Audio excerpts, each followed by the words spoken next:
So I remember I have flash memories of having a parents of that didn't really struggle in terms of finances. So economically, I didn't really face a lot of struggles. Although I didn't have everything as all the kids in my not being one of the best. And of course, as I mentioned, I was I was a fashion guy. Yeah. All I wanted is the girls, and in trying to impress them, we have to dress to impress them, and school was not my focus really. But I do remember one instance where in my grade 9, which is the last year for us back in those days, where I became more closer to my parents, you know. And I've never been that close to them. And I remember I've gained privileges in his life that I do not know. You know, I'm the first boy of my parents, and I'm like handed food. I'm like, man, I cannot understand whatever you're saying, and it was so natural for them. Whenever we are together. The economic crisis in Angola really started hitting us here during the 2014. Good evening, good afternoon, good morning, depending on the local time. Welcome to Olusapo. This is one of that we are shooting today, and today we have a special friend, Erivan Britus, and it's a privilege and honor to have you on the channel. Welcome, Erivan. Thank you very much, brother. It's a pleasure to be here. Greetings to you all. I'm glad to be here and share with you about my life experience, and all that Jonas has to ask me. And thank you. I really appreciate you guys, and thank you. No, I thank you. I know you have a lot of things to do. I know you're a busy man. You're busy with school. You're busy with so many other things. I appreciate taking a few hours of your time to come and share with us your story. So, Erivan, I would like you to tell us a little bit about where you were born and your early childhood. How was it like growing up in Angola? Oh wow, it's a very good question. I do not have it as often as so, but well, born in Angola, Luanda, more specifically Viana. The street we call it Jindungu. Yeah, in those days, it's a place where we had a lot of Jindungus, you know, in the area. So yeah, I was born there. I'm from a family with 6 members. My parents, and I have we are 6 siblings, 3 girls and 3 boys. Yet I'm in the middle. I'm the 4th one. First the girls, and then me. Well, growing up in Viana, Luanda was something. Well, how do I describe it in a way that many or you guys can understand? I'll try my best, and it is as follow. So I remember I have flash memories of having a parents of that didn't really struggle in terms of finances. So economically, I didn't really face a lot of struggles. Although I didn't have everything as all the kids in my days would have. Wanted to have. Maybe if I'm talking too much, just stop me. Yeah, either way. So continuing, growing up in that house, the environment where I have a good father and mother. Of course, they are raising us to become good children and examples in the society. I remember early memories, you know, having my dad as a strict man, whereby I have to follow and live by the rules. I have specific times to to leave the house and come back. So, and after him, you cannot enter the house, otherwise you are punished. So, and in that streets, maybe that's the point you want me to mention. The streets were dangerous back in those days. You know, I do remember growing up with friends that were having a lot of liberties, and they were more street guys, street experts rather than me. I was more like homeboy, you know. and because of my parents. Wonderful, wonderful. Yeah. Yeah. Thank you for really opening up, and Yeah. you have given us so much information already. Yeah. But you mentioned something that caught my attention, which you said that the name of the street was Jindungu, if I'm not mistaken. Yeah, that's right. That's right. Therefore, I believe Jindungu was given because you mentioned that this specific place was known to be Yeah. growing a lot of jindungus, Yeah, which yeah, is yeah. chili as it's known Sure, in that's right. in English, English, jindungu yeah. in Portuguese. Yeah. Therefore, the name of the street was Yeah, given because because of that. I And of course, see. that's prior the occupation of the people, and afterwards, there is nothing to be found, and the Okay. name is still there. Okay. Yeah. Now, it's very common in Angola. Yeah. It's very common that not everywhere, but some places that normally the names of the location and the streets are given Yeah. due to things that are known to have been in that place before it was before these places really were like urbanized places. Normally they give the names according to the things that describe that place. That's I right. can give an example of a place, a small market in Lubango. Okay. It's called Pracinha dos Burros. So Okay. it was a place where farmers would keep their donkeys. They would really take their donkeys for what for them to eat. Okay. So they gave the name of this small market, resembling the donkeys what that were happened in the being past. fed, I see, in I that see. place. Yeah, Thank you very much. You mentioned also like growing up, as all of us, our parents normally have their norms and their guides to guide you. Sure, that's the way, you need to abide by the rules, otherwise you are not part of the family, or otherwise you face the consequences. And I relate to what you said. I think almost all of us have been brought up in those ways. But I would like you to share with me some memories, like what were your experiences, and then what specific memory comes to your mind when you think of Viana, specifically Jindungu location. What specific event today triggers you or takes you back to Viana? Wow.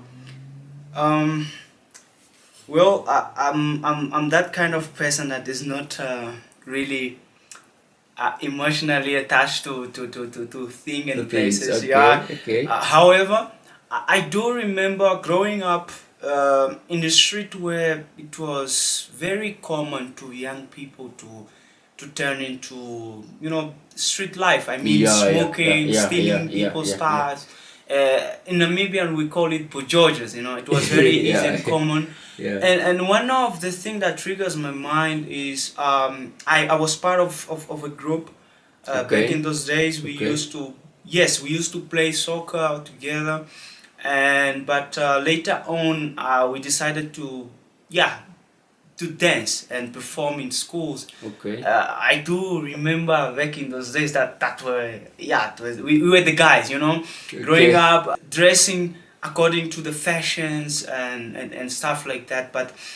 And that really kept us out of a lot of troubles, because those that came before us, they already experienced the streets and the consequences of that. And Jindungu essentially brings me that. When I look back, I was there 2 years ago. When I look back, I can see my childhood in those streets, playing soccer, growing up, seeing my I still found most of those old people that I used to respect a lot because of their fame.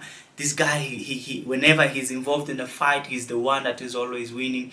And that, that's how we grow up, and that fear always was there, and that's it. I think Wonderful. I don't know if I'm answering your question, but essentially when I look back, these are the memories that come into my mind. No, you answered the question, and what I get from what you are saying is that it was like any other location in Angola.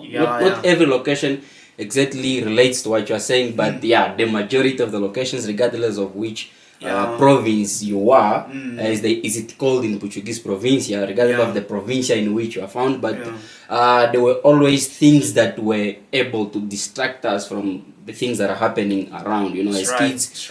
You mentioned, like me, we were playing soccer. Those are the things that we were doing, and as you said, you were part of the group that performed, the dance. So you guys, music occupied you instead of other things. Other things, yeah. So and I do remember, of course, just to remember, one of the things that I also remember is we do not have running water and steps, you know. I think up to now the struggle is still the same, and having to buy water, you know, most of the time for you to consume in the house, and electricity also, and it was difficult, you know, growing up in that situation. And as I mentioned earlier, my parents, they didn't really struggle. As a child, I couldn't remember a moment that we really went through a lot of challenges. However, we were one of the in our location to have the they have the DSTV, the parabolic fan, and so I would say also that I was kind of spoiled, so to say, in that sense, whereby we knew what DSTV was in those days, what Disney is all about, what Panda is all about. So because my father essentially he experienced a lot during his childhood. And he didn't want to give to his child the same, so and he worked hard. He worked very hard, and I salute him for that. Wonderful. Wonderful. Okay, still in this early life in Angola, before we move to the second part, which is actually the transition from Angola to Namibia. But before we get there, I would like you to talk a little bit about schools and mention also the names of the school. Specifically, I mean primary school, which school did you attend, and high school, which school did you attend, and just a few small insight regarding your school days in Angola. Okay, my academic journey started in a school called Escola Esperança. Escola Esperança, which if we were to translate it, it's School of Hope. School of Hope. And Roman Catholic. My parents are Roman Catholic, and growing up, I was also one of them. So and of course that school was the perfect place for us to grow up. And I did from grade 1 to 6. And it was a good one in terms of education wise, and it was good. I do remember we call it tutoring classes, but in Portuguese it sounds more more interesting, you know, explicação, you know. But it's tutoring. I do have memories because I mentioned my father wanting to give us a better life, you know, forced us to in the morning we go to school, and afternoon we are busy with tutoring classes, where I had to learn a little bit of English and English, math, and Portuguese. Trying to get more insights, and that was painful. I do remember, and today I appreciate more why my father has to force us. This time we're supposed to be with other kids playing and stuff like that, but he did not want us to do that. And however, that was the first stage. Second stage, I moved to a school called As Bugamvilhas. It is still in Viana, but it's close to what is it? As Bugamvilhas, DPP. What language is that? Portuguese? It's still Portuguese. Bugamvilhas. The founder of that school is a French lady. And she it's more like a social work. She came up with that project long time ago. And that school really served me a lot, and I do have memories of not being one of the best, and of course, as I mentioned, I was I was a fashion guy. All I wanted is the girls, and in trying to impress them, we have to dress to impress them, and school was not my focus really. But I do remember one instance where in my grade 9, which is the last year for us back in those days, where I had 12 modules. And on my first semester, 6 I got negatives, and and the other 6 I got positives. And my dad, when he went to parents meetings, he came back very upset, man. Yeah, and he punished me in a way that I had to learn the hard way, and I was challenged to move.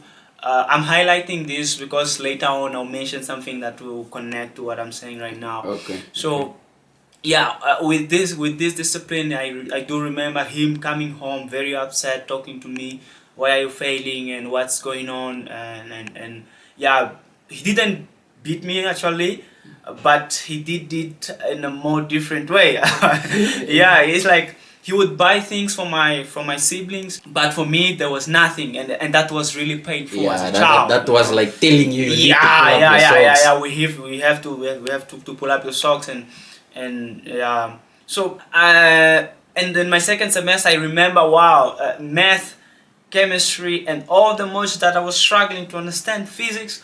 I had to pull up my socks and doing double work. I had to, what is the word again? Leave behind some friends and some distractions, and obviously to attend the purpose. And I did well. Second semester, but it wasn't enough to make me with a good average at the end of my school in that stage. But after that, and I'm done with what is that? Yeah. Okay. No, it's awesome. It's awesome. So I see you went to school to. Yeah. This is specifically referring specifically to From primary grade school. 1, primary school from grade 1 to 9. Okay. Then I did to my high school. I moved to Benguela. Okay. Yeah, and that happens. One thing before you continue. So Yeah. I can already imagine you as a young boy. I mean, you are doing fashion. You are part of the dancing group, and now you see yourself moving to Benguela. I think it will get a little bit interesting because Sure. as it's known, Benguela is known to be a place where the mulatas are. That's right. So, yeah, so you can go ahead and tell us a little bit about high school in Benguela. Yeah. Yeah, sure. And as I mentioned earlier, that event that my dad rebuking me in that sense, that really taught me a lesson. And my dad is a teacher in a very well-known school in Luanda, that's called Makarengu. So, and I did actually enroll myself in that school, but thinking, I was not happy with my performance, and I knew studying in town, because we are in the locations, and town is where the good schools and the great kids are. Yeah. I knew the distraction would be greater than normal, so I wanted to go to a board school. And I remember approaching my dad, telling him, boarding school, yeah. Yeah, I do not want to live in Rwanda. I want to go to a boarding school. I don't know where you are going to put me, but I want to focus on my study. That's when the idea of Benguela came in. Actually, I tried to go to Lubango, your hometown. Why not? Yeah, but providentially, why not? God knew what he was doing at that stage. But my average, it wasn't enough to make me qualify to enter the boarding school. Boarding school, okay. Yeah, and I had a cousin that is a military Okay, so guy. when we are referring to have average, just to make it clear to some people who might not really understand what you are referring to. Yeah. So this average, you are referring to the requirements in terms of points. Points. Yeah. If we are to put it in a Namibian way, it's like the points you are required to have access to this specific boarding school. Mm-hmm. Yeah. No, thank you for that. And yeah, so okay, Benguela. Benguela was a great journey. My first time traveling out of Luanda, and to go to a new town, new people. I have no relatives in that town, and I went there. Man, it was one of the greatest experiences in my life. That's good. Because that was the best decision, and it was a way of preparing me to come to Namibia. That's good. So I went to Benguela. That's when I got saved. If you do not know, I'm a Christian by God's grace, and that's when I got saved. That's when the Lord, in the first few weeks that in Benguela, I had no chance of enjoying the ladies, the mulatas, the Playa Morena beach, and so many things. But the Lord caused me and my sins, and I realized who I am. So, and I did my high school very well. I performed very well. The class rep, my all 4 years in high school, one of the best all the time. And I had when I left that school, I had my points were one of the the highest in yeah. the whole in my course. So that I did make my parents proud of Yeah, me. yeah. So I can, I can, yeah, I yeah. can, I can, I can imagine. I mean, at this point, at some point back Yeah. home in Luanda, your father is obviously disappointed. Yeah, disappointed, because yeah, of yeah. because of how you were performing in school, and maybe also the cycle of friends that you had. Yeah, yeah. And then not only you planned, you decided to leave Luanda to go to Benguela to see if you can.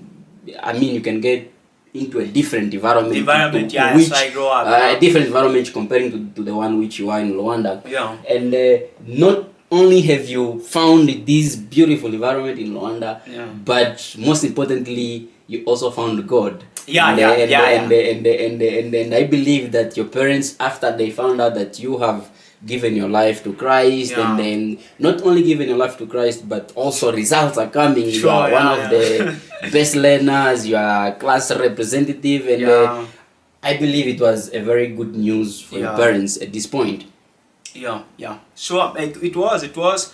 I remember I became more closer to my parents, you know. Yeah. Yeah, and I've never been that close to them. Yeah. And I remember I've gained privileges to my parents' life Mm. that I do not know. You know, I'm the first boy of my parents, so Okay. and that comes with privilege in African family. You know how that plays a role. Yeah. So yeah, that was a great move, and the Lord indeed glorified His name through this. Amen. And I remember in school, it was hard, you know, remembering that I'm not with my parents. I stayed 1 year with the family. Yeah. They are called the name of the family is Carlos. For 1 year, Carlos I'm family. really grateful for that family. Yeah. They served me well.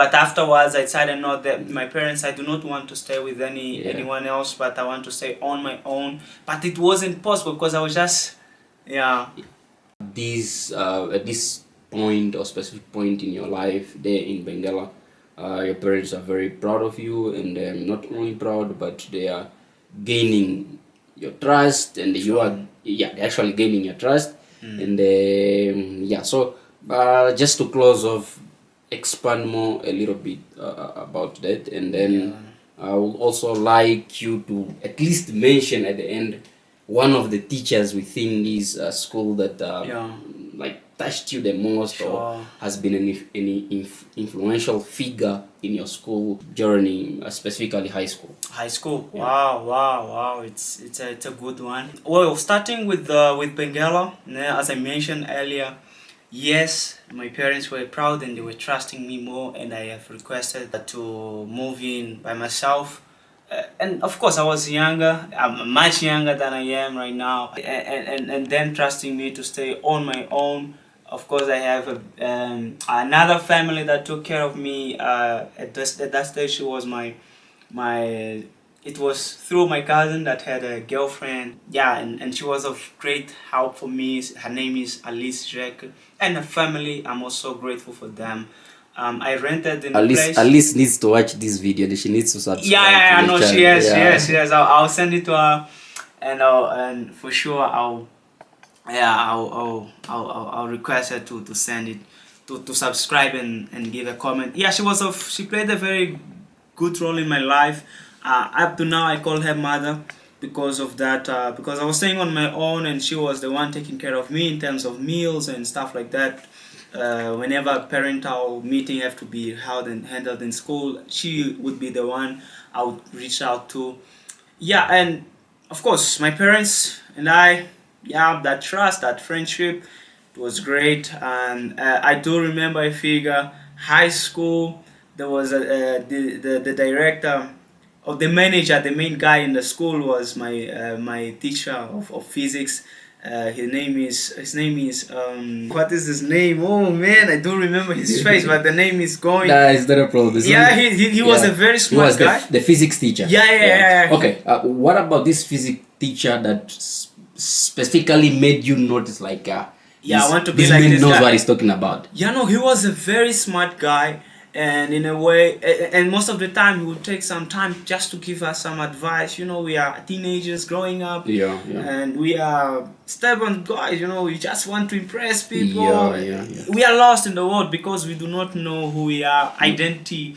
This crisis is real. You know, and we needed that figure, and he was the one that was there, not only in scientific way giving us the lessons as well, life lessons. It was good. I do salute him. The other guy was Stanislaw Ossi. Yeah. I mean, that was a tough guy. Yeah, yeah. And so high school, I also remember primary school was a teacher called Teresa. She was a Okay. great girl as well, lady. Okay. Yeah, I think Yeah, I think Yeah. that's it. That's it, yeah. Yeah. Yeah. So the physics teacher and Miss Teresa, these two were the ones who really marked you. Yeah. They really that's marked me. that's very very Yeah. good, and we thank Miss Teresa and the physics teacher Yeah. for Chivangulula is his name. Chivangulula. Yeah. Wow. Chivangulula. Yeah. That sounds like an Umbundu name. Yeah. Yeah, I hope Mr. Chivangulula and Miss Teresa will be able. By the way, she's my mother's namesake, Teresa. Okay, wonderful. Yeah, so I hope they will be able, by God's grace, if they are still alive, hopefully they are. Yeah, they'll be able to see this video and subscribe to the channel. That's right. As well. And not only that, but Yeah. just to understand how education, how teachers actually play this very important role in learners learners lives, and they actually it's like family, you know. Our families are not only our parents, our family are our teachers, people from church. These are all part of the family. These are the ones who make us as young people to grow, you know. They transform us to men. So thank you very much, Erivan, for opening up about your high school family and your journey. But now we are going to close off this section and transition to one of the very difficult ones, I believe. That's growing up. Pursuing your high school in Benguela, and then pursuing tertiary education in Namibia. I wanted to know who made the decision that you needed to come to Namibia. Was it your parents, or specifically you had it in mind that once I finish high school, I'll be going to Namibia to pursue tertiary education? That's the first question. Sure, thank you. I would be lying if I say it was myself alone making all the decisions. As I mentioned earlier, I wanted to grow up and focus on school, and I needed to run away from that environment. However, there's a cousin of mine, Francisco Brito as well, whom I also salute, bro. And he played a very good role, a crucial role, that is in terms of influencing me. He lived a stage of his life in South Africa, and then when he showed up, he was the one, you know, talking about connecting me with people in Benguela, and as well putting in my mind that after this we are going to South Africa. And I didn't tell you guys, but I had a deal with my father.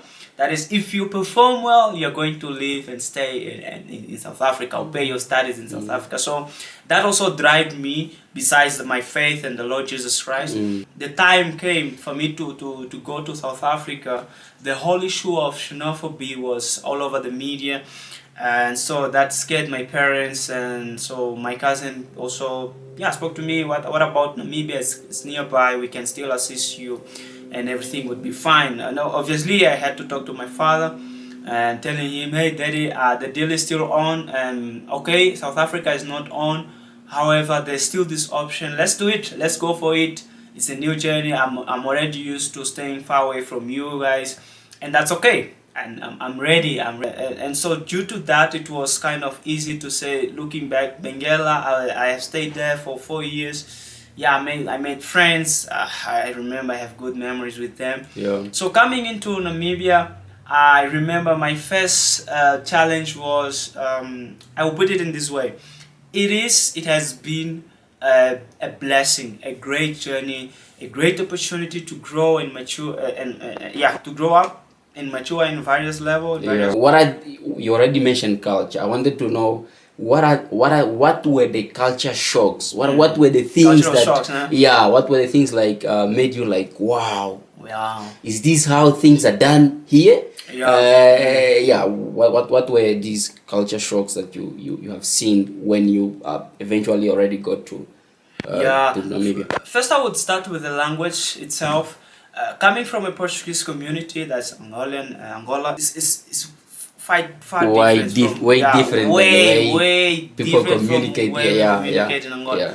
So, and plus here you have the local language that are plenty. You Yeah. have Herero, the Mara, you have the guys. In the beginning, I was amazed with that. Yeah. But later on, it was kind of shocked because people, especially with Afrikaans, Yeah. people here, they speak a lot of Afrikaans. Yeah. My classmates, most of the time, whenever we gather around, it's like, it's Afrikaans, and Yeah. I'm like, Handet, Hoot, and Key. I'm like, then I cannot understand whatever you're saying, and it was so natural for them. Whenever we are together, Yeah. they'll be speaking in Afrikaans because that was their vernacular, and it was easier for them to communicate in that way. But for me, on the other side, it was very difficult to mingle with them because most of the sometimes I even thought, are these guys not gossiping about me? What's going on? And I used to tell them about that. I do not encourage anyone to do the same. However, you find most of these behaviors in Namibia, but it's not from those that I know, it's not with bad intention. Whenever they are in group, you find they're talking. I can relate to that. I mean, for all of us, because we are not really used to seeing. It's not the same in our country. People do not really speak. When I say people, I'm referring mostly to young people. They're not really. It's like we don't have that interest in learning our own languages. Mother tongue. We stick to Portuguese, and some of us we ignorantly think that speaking only Portuguese is like a fancy thing. You are someone who is educated. You are someone who is from the city. Anyone other than us who speaks their mother tongues, they are from the village. They know nothing. That's the way we see things on the other side. But when you get here, just like you said, it's amazing to see that here they value their languages. I mean, they speak their languages, and they speak English only when it's necessary. That's so the point. I see your point. I get just your to point. close the other part of cultural shock. You can go ahead. Here, people are very busy. They are really minding their business. And that's not what we found in Angola. Neighbor is neighbor. Neighbor is family. So, but essentially, coming from that reality. Brother Erivan, as you were saying, share with us once you got to Windhoek, Namibia, finally. The place where you are going to pursue your studies. I would like to know, did you have someone that was already living here that you knew that maybe accommodated you, or you had to figure it out? Myself. No, man, it's sometimes it gets emotional because it was tough. My first year here was the most difficult one. It's always tough. It's always tough. I used to think that I speak English, back home. Before coming. No, it's because everyone, when they, like all the Angolans, when they come here, we all believe I speak English. More or less, as we say. More or less. Then we realize that there is no more or less at all. You can continue. So I have crossed the border on the 1st of January 2020. I remember that day very well. She was asking me, I gave her a gesture of why are you closing the windows, the bars. So, and she asked me, why should I not close, And I was literally lost. And I remember that day very well that I couldn't understand what people are saying. It was like, you are in a noisy environment. You cannot understand anything what people are saying at all. And luckily I had my cousin on the side, and he was the one translating for us. He came here with me. So, and I was, first day, I was Mama Titi. One night. Windhoek North. And in the following day, we had to go out, look for place to stay. That experience was tiring. We ended up in Katutura. No relatives. We knew no one at that stage. And staying in Katutura for me was shock. In Angola and Benguela, I didn't have a bad life. But for me, I was also never someone that really strive for wealth or good life for me. yeah. Regardless of the reality, Yeah. what I want is I came here with a purpose and I'm going which to is pursue cool. it. Whatever, no matter what it takes. And that was it. Katutura. I remember Mavapu Street, that side of Jesus Center family. Jesus Centers, I know. But either way, but it was a shock for me because when you are leaving the country to say I'm going to study abroad, the level of expectations are very high. However, the economic situation of my parents, they are. It's good for us to live on the other side. On the other side. That's a very good point that you have, because you mentioned you came 2020. And the economic crisis in Angola really started hitting us here during the 2014, 13.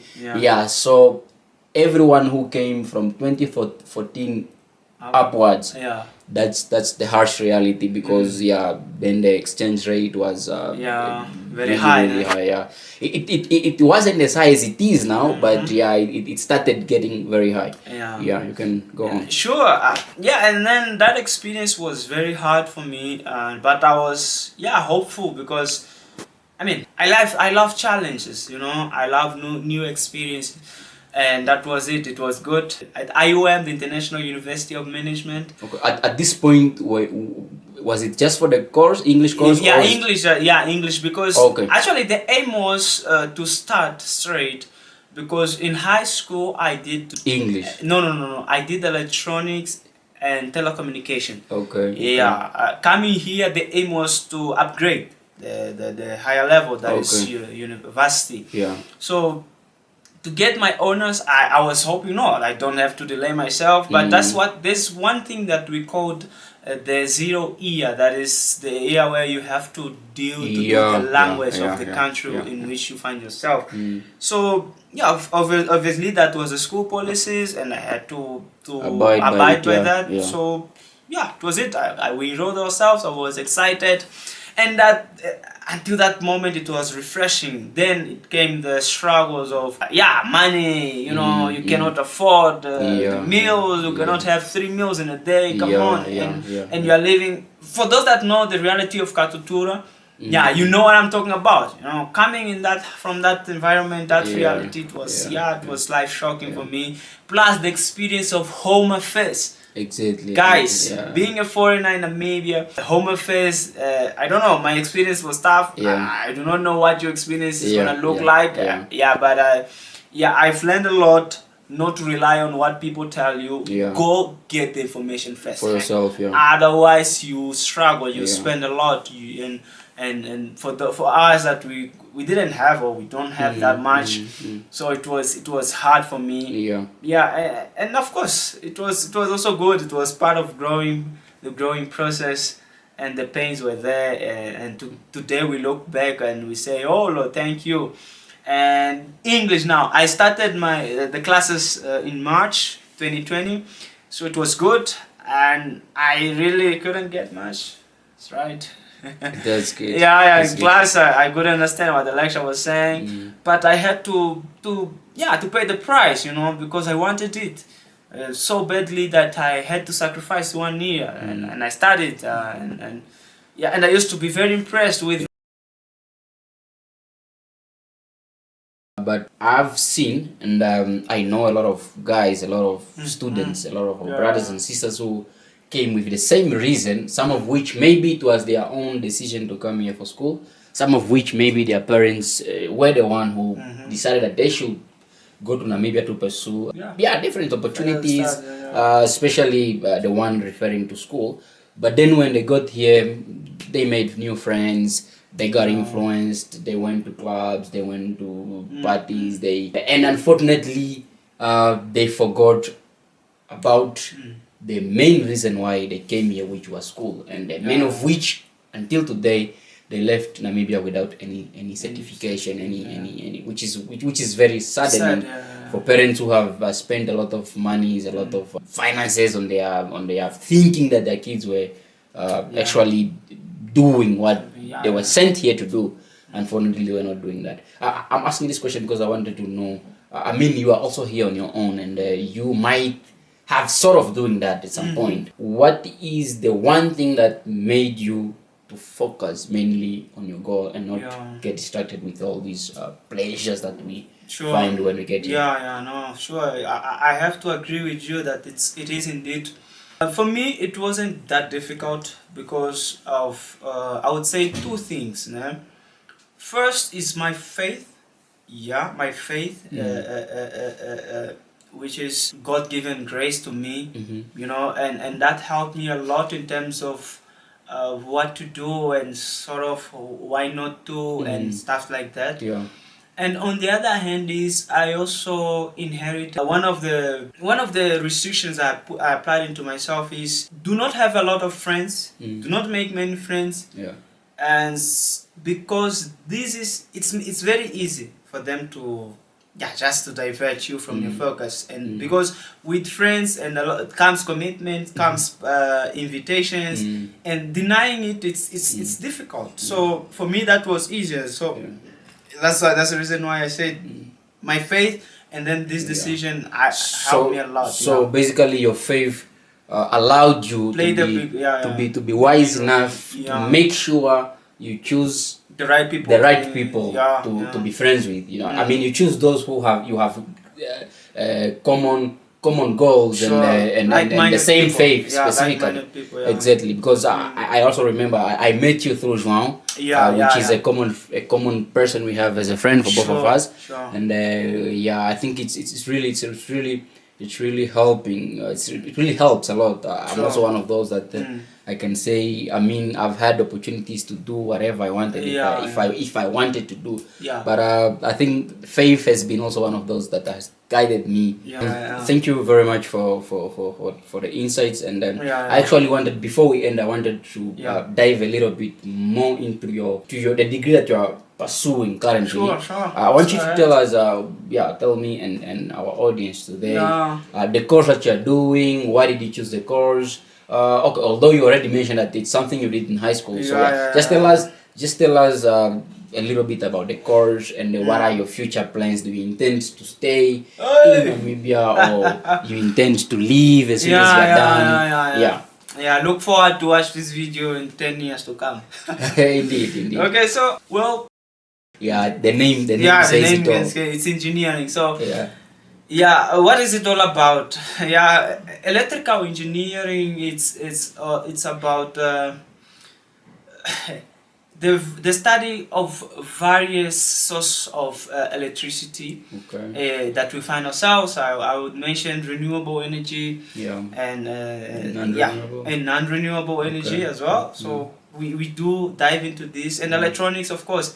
When we think of electronics, we are talking about the digital era. So essentially, that's it. I love this. I have a passion for it. Okay. And, how long is the course, and in which year are you?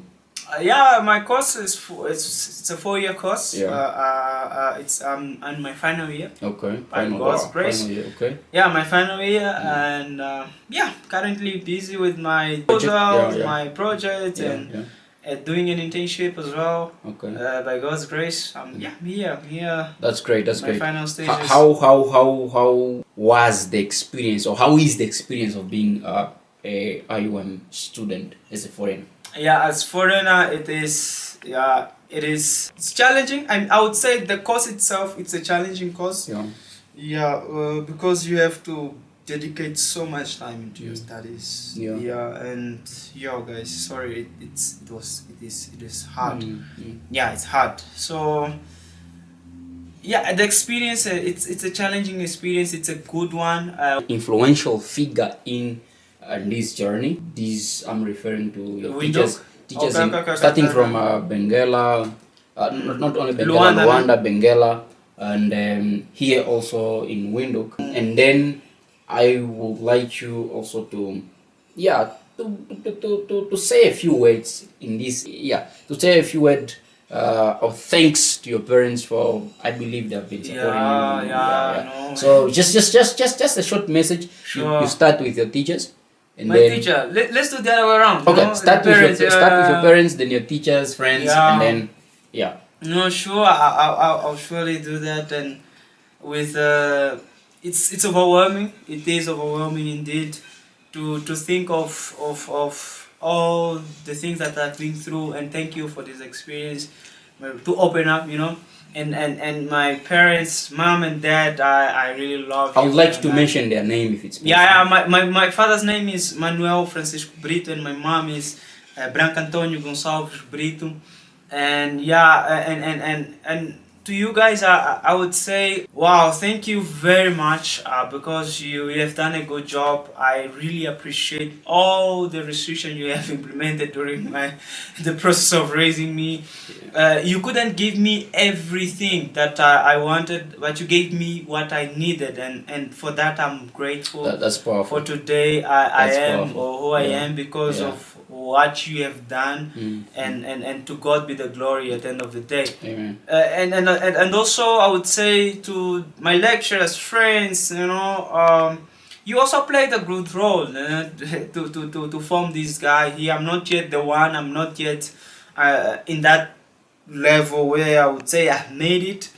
But as Christian, making it is in heaven, you know, and here on earth is just a journey. So thank you again for your time, for your dedication, your effort, day in and out, as in school and streetwise. Hey, I'm really grateful for you guys. I might not express it as we when we mingle. I do have relationship with some.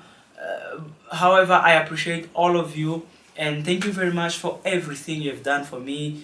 Alice, Jack, Familia Carlos, Benguela, my friends, David Jing, and my girlfriend as well, Natalia. Yeah, she's the one, and thank you. I love you, and yeah, thank you guys. You made it possible. God used you guys to help me, and I have the call to appreciate all that you have done. That's what's powerful. That's salute you guys. Yeah, regarding protect you, Yeah. and Yeah. may He grant you everything you wish, Sure. and man. all the best. Thank you for coming. Thanks, man. And Thanks. yeah, Before we close, bro, thank you again. I would encourage you to, continue doing the job, Thank you. and you're doing a good work. you. It's the beginning, and the beginning it's always difficult, and we Thank you. have to see that. We are not sure how the things look like on the other side of the river. However, trusting the process, enjoying the process, and doing whatever you can within your capacity, and have one thing in mind, you know, do it for God. And doing it for God means simply doing the right thing. Doing the right thing with the right motivation, and that is to please, to please God. And to you, the subscribers, or you that are viewing it for the first time, you came here through this interview, you want to know me more. I appreciate you taking your time, and I hope this can give you more insights about me, and may the Lord bless you. And salute. Give your like and subscribe to this channel, and let's grow, man. Let's grow. And yes, I'm